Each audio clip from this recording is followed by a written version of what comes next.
तो ये लोग अपने पिता का ही अपमान कर रहे हैं। बड़े शर्म की बात है, ये लोग वेद पढ़ना नहीं चाहते, वेद का अध्ययन करेंगे नहीं, ये सिर्फ उंगली उठाते हैं।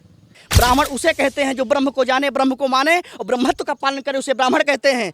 अब हम पूरे ब्राह्मण समाज को दोषी नहीं मानते, लेकिन ये शिक्षा देना चाहते हैं कि हमारे वंश में आपको सम्मान मिला था, आप हमारे द्वार पे आए थे भगवान कन्हैया के, आपको राजा बनाया गया। लेकिन जब तीसरा लोग दे, रुक्मणी मैया ने खुद कहा कि हे प्राणनाथ कुछ सोच समझ के दो, नहीं तो ही आपके बैरी हो जाएंगे।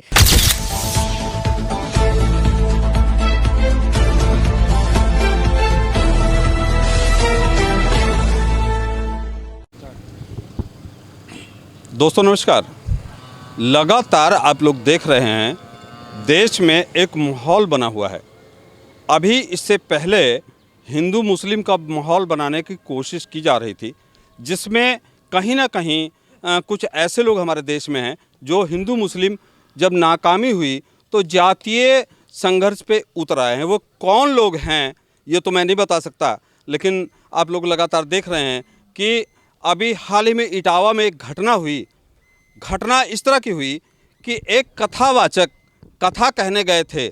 जब उसकी जाति का पता चलता है, जब उसकी जाति पूछी जाती है, तो जाति पूछने के बाद जब पता चलता है कि ओबीसी और एससी बिरादरी से वो दूसरे समुदाय से आते हैं, तो उनकी पकड़ के चोटी काट दी जाती है, उनके बाल मुड़वा दिए जाते हैं, उनको जूतों की माला पहनाई जाती है, उनके ऊपर स्त्री का पेशाब फेंक कर शुद्धिकरण किया जाता है, जो सोशल मीडिया से छन के आ रहा है। दोस्तों किस तरह का माहौल बन रहा है देश में, आप लोग भी समझ रहे हैं। हमारे साथ एक कथावाचक उपेंद्र यादव जी हमारे साथ मौजूद हैं। हम जानने की कोशिश करेंगे कि यादव कथा क्यों नहीं कह सकता, या एससी ओबीसी के लोग कथा क्यों नहीं कह सकते। जब एक तरफ आप हिंदू मुस्लिम का माहौल बनाते हैं और मुस्लिमों की जब बराबरी करते हैं, और हिंदुओं में जात पात को बांटने की कोशिश कौन कर रहा है, इस चीज़ की आवश्यकता है। जो हमारे साथ उपेंद्र यादव जी हैं, जो कथावाचक हैं, यादव समाज से हैं। जी स्वागत है आपका भारत दैनिक दर्शन में। बहुत धन्यवाद। जैसा कि ये बड़ी दुखद घटना है जो हमारे उत्तर प्रदेश में हुई है। देखो, एक तरफ तो ये लोग कहते हैं कि हम धर्म का प्रचार करते हैं, हम धर्मानुरागी हैं, लेकिन जो आज ये घटना घटी है बहुत ही दुखद घटना है। ये लोग जो सामंतवादी हैं, ये लोग हमारा ही नाम लेकर के ये धंधा बनाए हुए हैं, इस प्रकार का पालन कर रहे हैं, इसी से इनका घर चल रहा है। लेकिन ये आज इसी भगवान कृष्ण के वंश के सामने झुकना नहीं चाहते। ये भगवान श्री कृष्ण के वंश के सामने ये झुकना नहीं चाहते। कृष्ण के नाम पे कमाई तो करना चाहते हैं, लेकिन कृष्ण के वंशजों को सम्मान नहीं देना चाहते, आपका कहने का मतलब है। जी। तो कैसे जो घटना हुई है, इस घटना पे कैसे आप लोग कथा कहेंगे? इस तरह का अगर देश में माहौल बनेगा, एक तरफ तो हिंदू राष्ट्र की बात करते हैं कुछ लोग कि हिंदू राष्ट्र बनाएंगे, और दूसरी तरफ जातीय संघर्ष करा रहे हैं, तो जातीय संघर्ष के बीच में आप लोग कैसे कथा कहेंगे?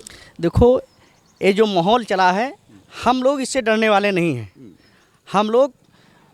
हम लोग सच्चे वंश के हैं, क्योंकि बड़े शर्म की बात है, ये पूरे भागवत में लिखा है। अगर बड़े बड़े विद्वान ये लोग जो ब्राह्मण हैं, चाहे कथावाचक हों, वो जाकर के नमन स्कंद में खुद पढ़ सकते हैं, जिसमें भगवान कन्हैया श्री कृष्ण खुद बद्री आश्रम में जाकर के बताए हैं कि वड़याम महापुण्यम सर्व पाप हराणाम यदुर्वंशम नरासुता सब पाप प्रमुचते।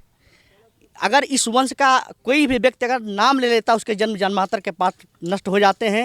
लेकिन बड़ी शर्म की बात है, आज उसी वंश को घर में बुला करके आतिथ्य देवो भव, आतिथ्य देव के समान होता है। कोई द्वार पे आए उसका सम्मान करना चाहिए, लेकिन इन लोगों द्वार पे बुला करके सबसे पहले उसका अपमान किया, उसको मारा, उसको पीटा, उसका सर मुड़वाया, उसकी चुटिया काटी।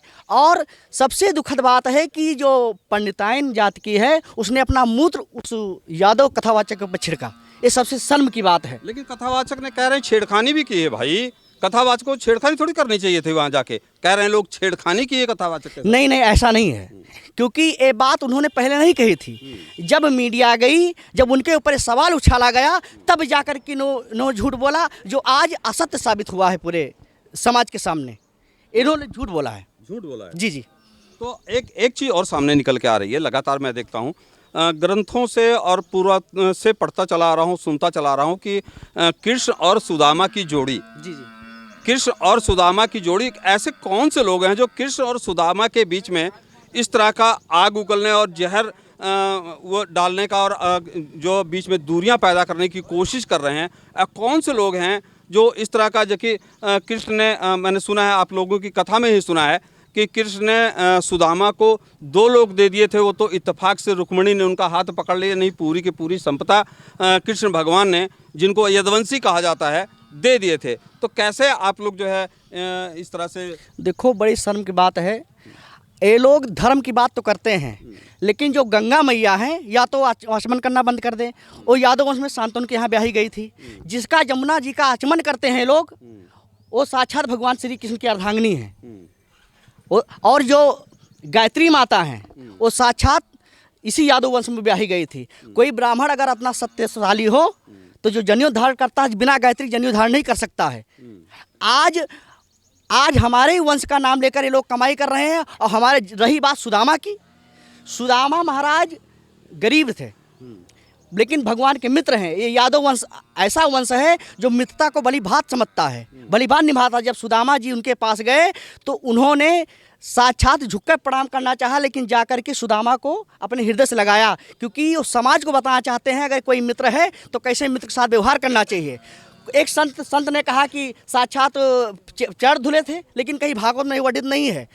उसमें लिखा है कि पाँव परात को हाथ गयो नहीं, नैनन के जल सो पग धोए। भगवान ने सिर्फ, और एक कथावाचक हैं जिन्होंने कहा कि साक्षात ब्राह्मणों ने वंश का विनाश किया है, लेकिन उनको हम बताना चाहते हैं यादव वंश का विनाश नहीं हुआ, क्योंकि भगवान कन्हैया के पुत्र हुए हैं प्रदुम, प्रदुम के पुत्र हुए हैं अनिरुद्ध, और अनिरुद्ध के पुत्र हुए हैं बजनाभ जी से, जो यादव हैं उन्हीं के कौम हैं। इनको बताना दिया, क्योंकि ये वेद पढ़ते नहीं हैं, दुनिया को गुमराह कर रहे हैं, उनको पागल बना रहे हैं, चूतिया बना रहे हैं। लेकिन आप लोग तो शूद्र हैं, शूद्रों को कहाँ अधिकार हो गया कथा कहने क्योंकि हर व्यक्ति जन्मजात शूद्र होता है।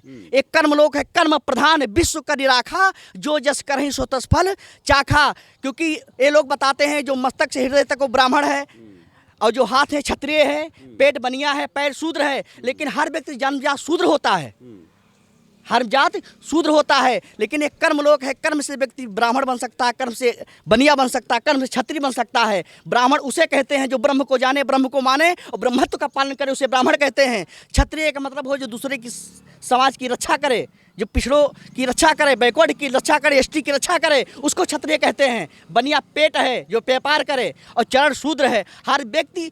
क्योंकि गंगा मैया जो पैदा हुई भगवान के कन्हैया के चरण से पैदा हुई। बहुत बड़ी बात कर रहे हैं।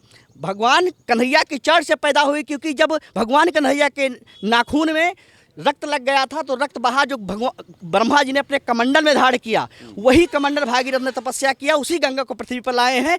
जो चरणों से शूद्र पैदा हो सकता है, गंगा पवित्रता पैदा हो सकती है। तो एक लोग आप हम जवाब दीजिए आप कि जो गंगा पवित्र है तो शूद्र अपवित्र कैसे हो सकता है?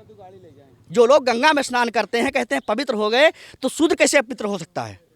अच्छा, ये तो भागवत की बात होगी, लेकिन एक चर्चा और बड़ी तेजी से हो रही है कि इटावा से, जहां से अखिलेश यादव हैं, अखिलेश यादव जो है यादवों का पक्ष लेके जातिवाद कर रहे हैं। ना, ये जातवाद है। अखिलेश यादव पूरे समुदाय पीडीए का मतलब क्या होता है? पिछड़ा, दलित, अल्पसंख्यक, जो भी हैं जनमानस, सबको एक साथ लेने का साथ कार्य कर रहे हैं। इसलिए आज जो विपक्षी पार्टी हैं उनके ऊपर उंगलियां उठा रही हैं। जो समाज में अच्छा काम करेगा उसी की समाज में बुराइयां होंगी। लेकिन आप लोग अगर इस तरह की बात करेंगे, ब्राह्मणों का बिजनेस, ब्राह्मणों का धंधा छीन लेंगे, तो अखिलेश यादव को वोट कहाँ देंगे वो? एक बात हम बताइए, कहते हैं ब्राह्मणों को तो लिखा है कि औरन को धन चाहिए 52, ब्राह्मण को धन केवल भिक्षा। ये 5 घर में मांगे और जो मिले उसी से इनका घर पालन करें। अगर ब्राह्मण के बात है तो ब्राह्मण लोग व्यवसाय क्यों करते हैं? जूते चप्पल कंपनी क्यों बनाते हैं? अपने बच्चों को IAS PCS क्यों बैठाते हैं? दरोगा क्यों बना रहे हैं? अगर ये बात है तो खुद सबको बुला करके सिर्फ 5 भीख मंगवाइए तो हम माने। हमारा कार सबका बनिया काम छोड़ करके, यादव काम छोड़ के खुद कार कर रहे हैं, और लोग भी तो भैंस चराना छोड़ के कथा कहना शुरू कर और हमारे ऊपर उंगली उठा रहे हैं। और दूसरी बात, हम उस वंश के हैं कि जा कुल में श्री कृष्ण जन्म भय, गोपी ग्वाल अहीरा। और बंसी बजाए के मोहि लिए हैं, और मोही चले जमुना जल नीरा, यादव कुल कृष्ण जन्म लियो हीरा। गौआ चरे न पागुर मारे, ठाढ़ी न चाटे लैरा, और बछड़ा हरि के मुँह तन ताके, देखे दो नैन पिए नहीं क्षीरा, यादव कुल कृष्ण जन्म लियो हीरा। यादव का मतलब क्या होता है? या से यशोदा, दा से देवकी, वा से वसुदेव। लेकिन ठाकुर लोग तो कह रहे हैं आप लोगों तो बहुत बुरी तरह से घिरे हुए हैं। एक तरफ ब्राह्मण आपकी कथा छीन रहा है, दूसरी तरफ ठाकुर कह रहे हैं कि कृष्ण जो है यादव है नहीं, वो तो ठाकुर है। उनको क्या पता है, क्योंकि जो राक्षस राज के गुरु थे जिसका नाम था शुक्राचार्य, शुक्राचार्य की एक कन्या हुई जिसका नाम देवयानी, जो यादव कुल में पैदा ब्याह किया जो राजा याद से, नहुष के पुत्र राजा याद पैदा हुए। और जो विस्प्रभा हैं, जो क्षत्रिय हैं, उनकी जो पुत्री है वो साक्षात दासी रूप में गई। इधर जो ब्राह्मणी है उससे 2 पुत्र पैदा हुए, यदु तुर्वस, यदु से यादव वंश चला है। और जो आप लोग अपना ननिहाल मानते हैं ब्राह्मण? जी, ब्राह्मण हमारे ननिहाल मानते हैं। और दूसरी बात जो क्षत्रिय बताते हैं, उनकी पैदाइश, उनका जन्म जो गई थी दासी रूप में, उनसे क्षत्रिय पैदा हुए हैं उस रानी के साथ। तो ये लोग अपने पिता का ही अपमान कर रहे हैं। बड़े शर्म की बात है, ये लोग वेद पढ़ना नहीं चाहते, वेद का अध्ययन करेंगे नहीं, ये सिर्फ उंगली उठाते हैं। इसीलिए हम अपने पूरे समाज को मीडिया के सामने शिक्षा देते हैं कि नमक रोटी भले खा लेना, लेकिन अपने बच्चों को शिक्षा जरूर दिलावें।